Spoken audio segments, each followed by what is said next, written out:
குக்கரில் புளி தண்ணியை கொஞ்சம் கரைச்சி ஊற்றிக்கணும். அதில் கொஞ்சமாக மஞ்சப்பொடி, உப்பு போட்டு கொதித்ததுக்கப்புறமேலு மாம்பழம், அதாவது முழு பழமாக இருக்கக்கூடாது, செங்காயின்னு சொல்லுவோம் இல்லையா, அதை வந்து ஒரு 4 கீரல் மட்டும், இந்த உங்க பாருங்க கீரி இருக்குது, இது மாதிரி போட்டுட்டு வெயிட் போட்டு ஒரே ஒரு சவுண்டு வந்தோடனே ஆஃப் பண்ணிடணும்.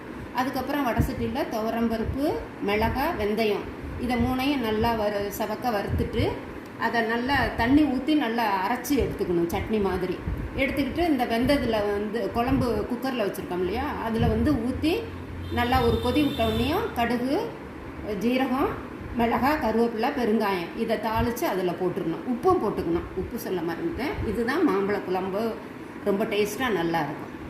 இன்றைக்கி தொட்டுக்கிறதுக்கு பொடலங்காய், பீக்கங்காய் பொரியலும், கீரை, அரைக்கீரை பொரியலும் செஞ்சுருக்கு, தயிர் சாதம், பழைய சாதம், தயிர் சாதம். ஆமாம், தாளிச்சு. இன்னைக்கு புது சாதம் குழம்புக்கு ஒயிட் ரைஸ்.